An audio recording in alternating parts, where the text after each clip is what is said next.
Je suis Thibaut Enoch et vous écoutez Bourbon Hebdo, le podcast de la rédaction de LCP qui vous fait revivre l'actualité de la semaine et vous dévoile les coulisses de l'Assemblée.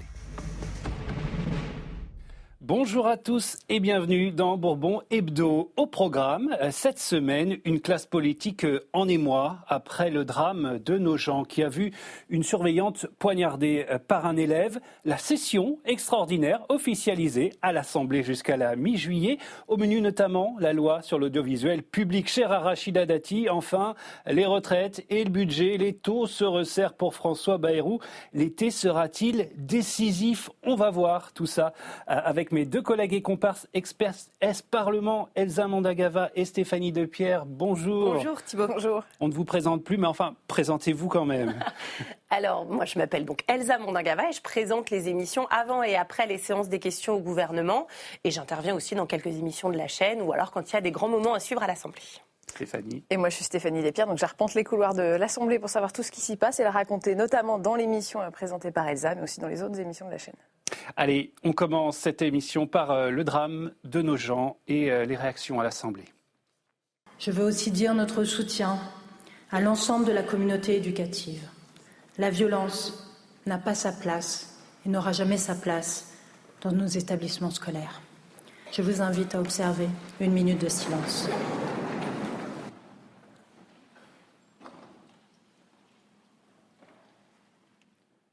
Voilà, minute de silence mardi dans l'hémicycle après la mort d'une assistante d'éducation du collège Françoise Dolto de Nogent à la suite de coups de couteau portés par un élève.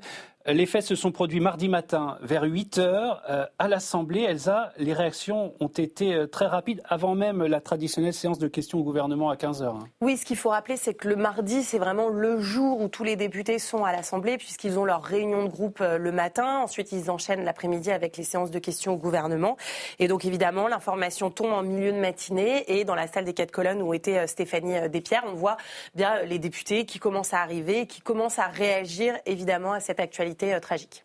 Stéphanie, c'est vrai qu'il y a des jours comme ça où salle des 4 colonnes, il y a un événement qui vient éclipser tous les autres. C'est ce qui s'est passé mardi dernier ? C'est exactement ce qui s'est passé mardi dernier. On était là pour parler quand même un peu budget, session extraordinaire, etc. Et tout d'un coup, vous avez cette information. On sent qu'il y a un effroi, une sorte de saisissement des députés qui, du coup, parlent des thèmes un peu dont ils avaient prévu de parler, mais ça écrase tout. Les journalistes, nous, la première question qu'on leur pose, c'est comment réagissez-vous ? Est-ce qu'il y a des choses à changer dans la loi ? Qu'est-ce que vous voulez faire ? Donc c'est vraiment cette actualité-là qui prend le dessus le mardi matin en salle des 4 colonnes. Alors comment réagissez-vous ? On a entendu bien sûr dans les réactions des condamnations, de l'émotion, mais aussi très vite on assiste à une déferlante de propositions, Elsa, comme si personne ne voulait apparaître sans solution. Exactement. Donc à gauche, on dit que l'école manque de moyens, donc il faut plus de moyens en général sur les infirmières scolaires, sur les personnels d'éducation. Il y a la droite qui, une certaine partie dit, réclame des portiques à l'entrée des établissements. D'autres dénoncent un laxisme judiciaire. Mais en fait, à ce moment-là même, on n'a pas encore toutes les informations. Donc chacun y va de son idée. Et puis en fait, après, très rapidement, quand on analyse un peu les faits et ce qui s'est passé, on se dit « Ah oui, mais en fait, dans ce cas-là, ça n'aurait rien changé. » Oui, puisqu'on apprend qu'effectivement l'attaque a eu lieu à l'arrivée des élèves au moment d'un contrôle visuel des sacs en présence de la gendarmerie. Avec des gendarmes. Le collégien n'avait pas d'antécédents judiciaires. Donc on ne peut pas vraiment dire qu'il y ait de trous dans la raquette comme dans certaines affaires. Et du coup, ça change aussi la réaction des députés ? En fait, ce qui est assez étonnant, c'est que en off, hors micro, moi, il y a un député, par exemple, du Rassemblement national qui me dit tout de suite non, mais en fait, le risque zéro n'existe pas et n'existera jamais. On voit bien qu'effectivement, ça coche pas des cases, c'est pas un multirécidiviste, donc on peut pas tout de suite dire la justice n'a pas fait son travail. Sur la santé mentale, pour l'instant, il est beaucoup trop tôt pour savoir s'il y avait des antécédents psychiatriques, etc. Donc oui, on peut pointer ce fléau-là, mais dans ce cas-là, c'est pas forcément opérant. On a tout de suite la question des réseaux sociaux, mais on nous dit qu'ils n'avaient pas non plus une utilisation frénétique des réseaux sociaux. Et il y a certains députés qui, moi, me confient, effectivement, ils ont du mal parce qu'en fait, on leur demande de réagir. Eux, en fait, il est beaucoup trop tôt pour réagir parce qu'on ne connaît pas le cas précis. Qu'en plus, c'est pas en 3 tweets ou en 10 secondes qu'on va pouvoir apporter une décision. Mais on voit que dans la classe politique, il faut réagir. Il faut apparaître comme étant ceux qui, une fois au pouvoir, ferait que ces choses-là ne pourraient pas exister. Alors qu'en fait, on voit bien que c'est beaucoup plus compliqué que ça et que le risque zéro n'existe pas, n'existera jamais. Oui, Stéphanie, tu l'as senti, cette différence aussi entre les formules choc et puis le discours peut-être plus circonspect, micro-coupé? Oui, et puis on sent quand même, moi je trouve que certains amenaient des propositions concrètes, mais beaucoup justement restaient quand même dans des déclarations d'intention. Il faut restaurer l'autorité, c'est pas un fait divers, c'est une évolution de la société, etc. Et quand on cherchait à creuser, à savoir précisément ce qu'ils proposaient, c'était pas toujours très concret, soit parce qu'ils se rendaient compte qu'on n'avait pas toutes les informations, soit parce qu'en effet, quand quelqu'un vous dit il faut des portiques, etc., il faut plus de contrôle, mais là, en fait, les faits se sont produits pendant un contrôle des sacs, avec la présence des gendarmes. Donc c'est beaucoup plus compliqué pour les députés d'aller précisément dans des propositions sur ce fait-là. Alors en tout cas, lors des questions au gouvernement l'après-midi, le Premier ministre François Bayrou a réagi en proposant notamment d'expérimenter ces portiques de sécurité à l'entrée des établissements, mais il a aussi reconnu que tout ne relevait peut-être pas de mesures de sécurité. Écoutez. Ça n'est pas une baguette magique. Nous n'avons pas la clé de toutes les questions qui se posent, parce que ces questions, elles sont pour l'essentiel dans la société française, dans sa désorganisation et dans ses dérives. Mais ce que la loi doit faire, c'est assurer que les principes sont respectés autant qu'on puisse identifier les manquements à ces principes. Elsa, comment on a réagi à cette déclaration du Premier ministre ? Alors déjà, avant cette séance de questions au gouvernement, évidemment, le Premier ministre réagit, notamment sur le réseau social X. Donc il condamne effectivement l'horreur, ses pensées vont à la famille de la surveillante. Et tout de suite, il y a un deuxième tweet où il dit « Comme décidé le 27 mars et le 29 avril, il nous revient de faire de ce fléau répandu partout un ennemi public. » Donc il y a une volonté tout de suite du Premier ministre de rappeler, parce que c'est pas la première attaque au couteau qu'on connaît, il y a eu une tragédie à Nantes aussi.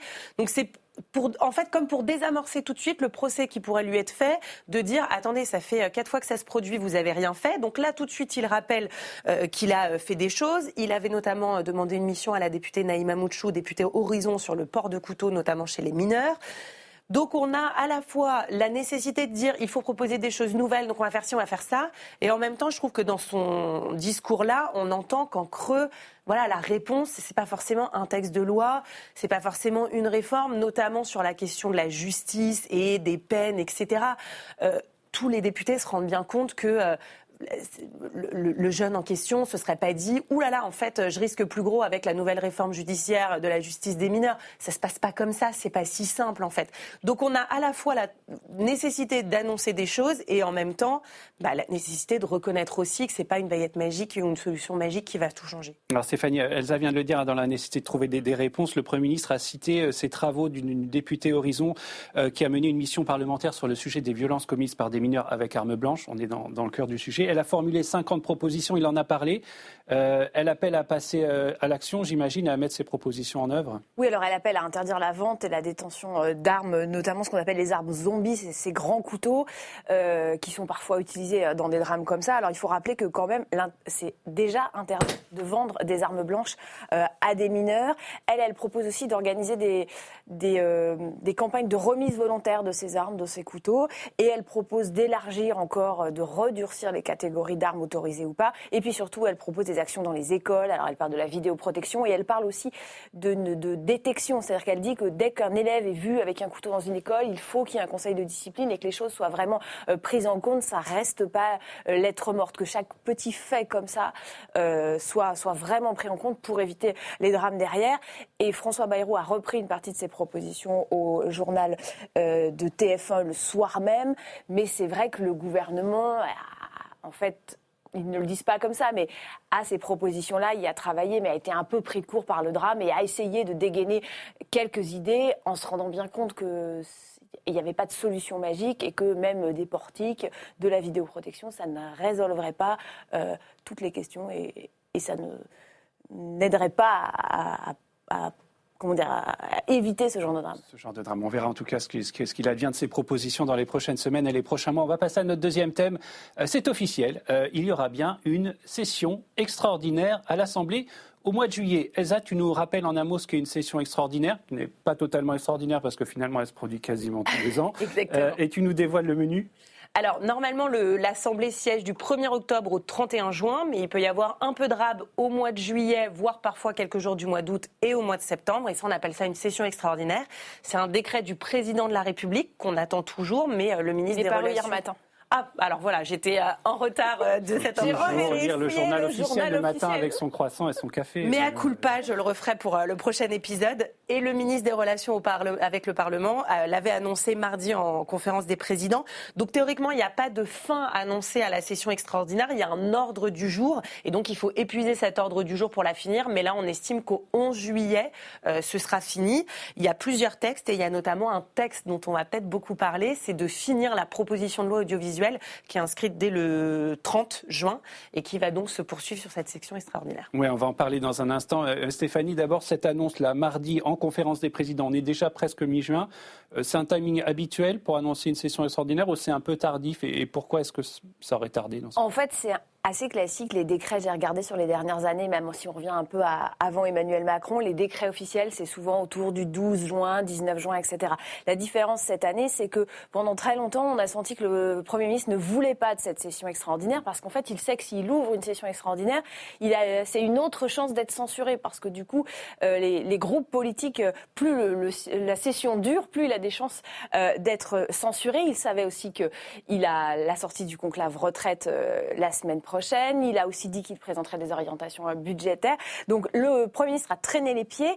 Depuis quand même plusieurs semaines, des ministres nous expliquaient en coulisses qu'ils ne voyaient pas vraiment comment on pouvait se passer d'une session extraordinaire, vu le rythme des textes, vu les textes qu'il y avait à finir et vu la volonté de mettre par exemple des nouveaux textes. Il y a un texte notamment sur le statut de l'élu, c'est des choses un peu abscondes, mais auxquelles tiennent une partie des ministres et une grande partie des élus pour essayer de conforter un peu les vocations, parce qu'on va le voir au municipal, on aura probablement du mal à trouver des candidats. Donc la différence, c'est ça. Et finalement, François Bayrou s'est résolu à ouvrir cette session extraordinaire. Alors il y a encore un petit débat, parce qu'il a dit qu'il présentait ses orientations budgétaires sur le budget mi-juillet. Oui. Donc on comprend que ce sera après la fin de la session extraordinaire. Et il y a des parlementaires qui disent c'est pas normal, c'est juste pour se protéger d'une censure. Il devrait présenter ces orientations-là pendant que le Parlement siège. Alors Elsa, tu en as parlé, l'un des textes les plus attendus, c'est cette proposition de loi sur l'audiovisuel public qui est soutenue par la ministre de la Culture, Rachida Dati.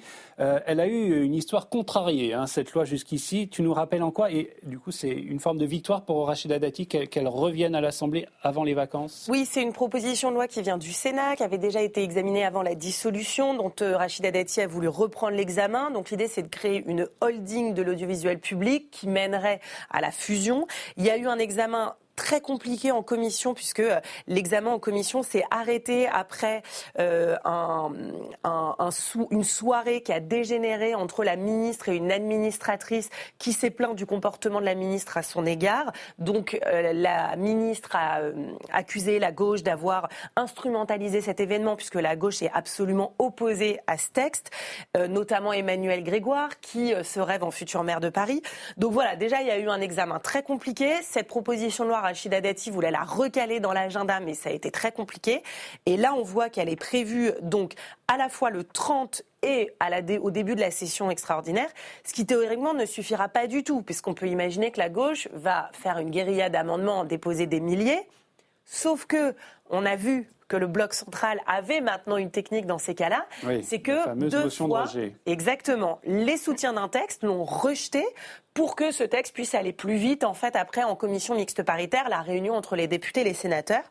Donc, on pense que Rachida Dati a peut-être cette stratégie-là en tête, sauf que maintenant la gauche est habituée de cette manœuvre, va s'organiser également. Donc voilà, il va y avoir toute une stratégie autour de ce texte pour savoir comment aboutir pour le gouvernement et comment pour essayer de faire capoter les choses pour la gauche, les opposants au texte. Oui, Stéphanie, à gauche, effectivement, ça réfléchit comment ne pas se faire prendre au piège de cette motion de rejet, donc pouvoir amender autant que possible sans que ça retombe sur les opposants au texte. C'est toute la ligne de crête, c'est que la gauche avait pratiqué l'obstruction, ils se sont confrontés à cette arme de la motion de rejet. Donc là, ils cherchent une solution.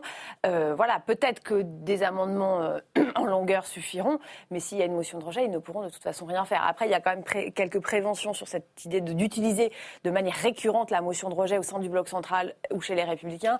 Certains se disent que c'est quand même une arme à double tranchant, qu'on dessaisit l'Assemblée nationale à chaque fois, et en gros, ils démontrent que l'Assemblée ne sert à rien. Donc ils savent que c'est quand même un jeu dangereux. Donc on va voir l'ambiance des prochains jours, mais d'autres facteurs aussi pourront forcément jouer. Et puis la tonalité d'entrée de jeu des débats va nous donner aussi un indicateur. Si c'est extrêmement tendu, comme en commission entre Rachida Dati et la gauche, voilà, dès le début, on aura une petite idée de comment ça va se terminer. Voilà pour le décryptage des temps forts, en tout cas, de cette future session extraordinaire. On en vient à notre troisième et dernier thème, les retraites. J'étais, je suis et je demeure confiant parce que pour moi, les organisations syndicales et les représentants d'entreprises, je crois qu'il existe un chemin pour qu'ils se mettent d'accord. Il n'y avait aucune chance au départ, mais moi je suis confiant dans leur responsabilité, dans leur capacité de responsabilité. Je crois, peut-être je vais me tromper. Si je me trompe, vous saurez me le dire. Mais je crois qu'il existe un chemin.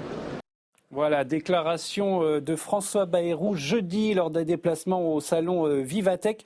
C'est vrai qu'on entre dans la dernière ligne droite du conclave des partenaires sociaux dont les conclusions sont attendues la semaine prochaine.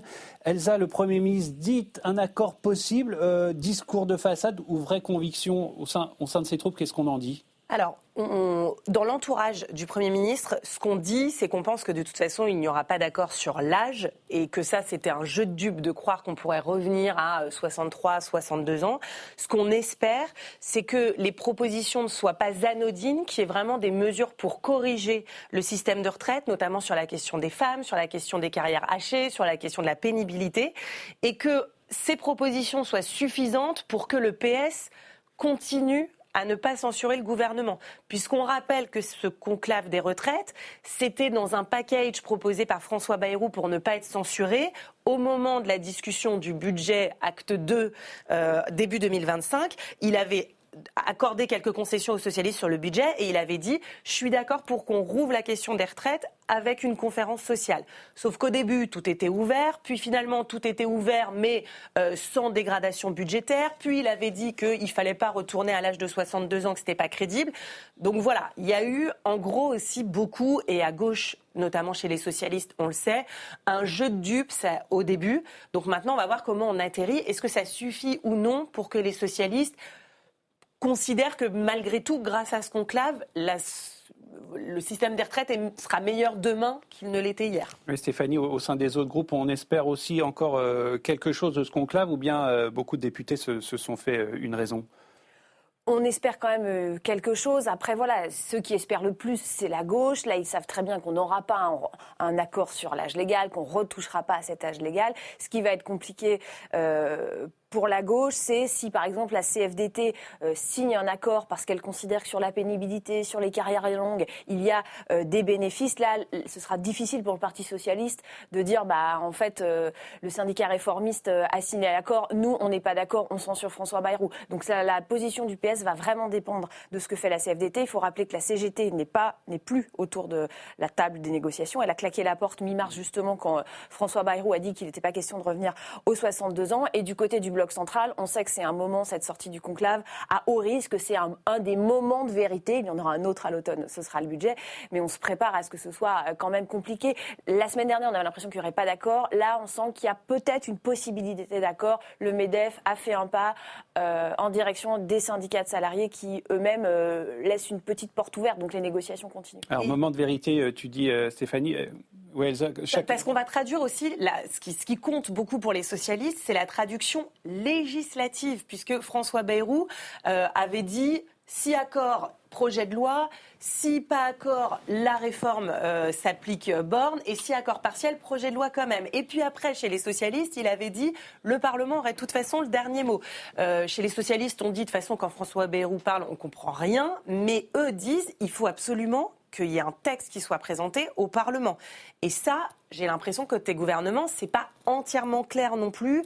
Moi, on m'a parlé par exemple d'une déclaration 50-1, vous savez, c'est ces grandes déclarations à l'Assemblée pour acter quelque chose, mais il n'y a pas forcément de vote derrière.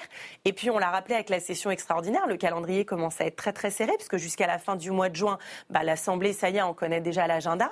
On connaît l'agenda de la session extraordinaire. Moi, je vois pas où rentre un projet de loi retraite dans tout ça. Moi non plus, et il y a certains socialistes qui commencent à dire maintenant, non seulement on veut un projet de loi, mais on veut rediscuter à l'Assemblée de l'âge de départ à la retraite, parce que la semaine dernière, le groupe communiste a réussi à faire voter sa proposition de résolution. Alors c'est purement politique, c'est symbolique, mais l'Assemblée a quand même dit non à la retraite à 64 ans. Donc au PS, certains disent non, mais nous, quoi qu'il se passe, on veut rediscuter à l'Assemblée nationale de l'âge de départ à la retraite. Ça paraît très peu plausible, mais en tout cas, ce sera une manière de faire pression sur François Bayrou. Et autour de ça, la menace d'une motion de censure de la gauche, notamment, Elsa ?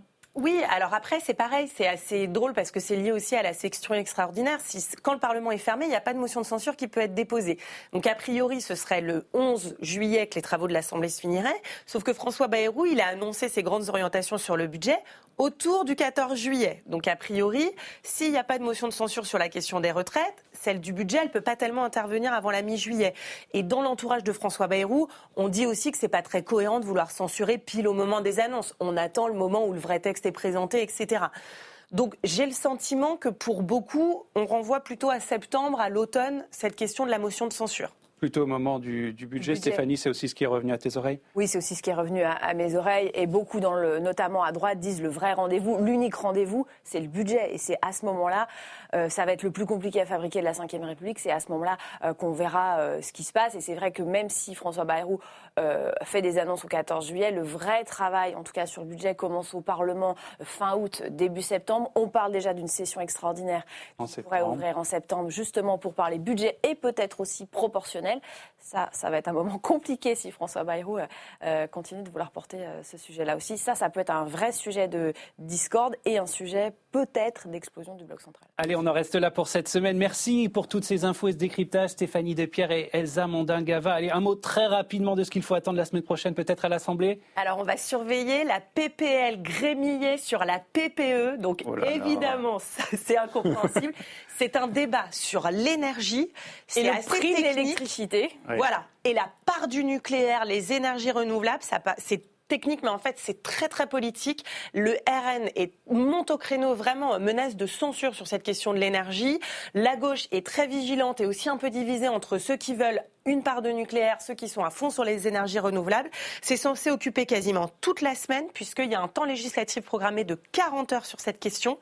Et ça peut faire des débats assez explosifs dans l'hémicycle. Et ben voilà, ce sera à suivre sur LCP. Je vous renvoie à nouveau vers notre site internet et nos réseaux sociaux pour plus d'infos. Je vous souhaite à tous un bon week-end. À la semaine prochaine. La séance est levée.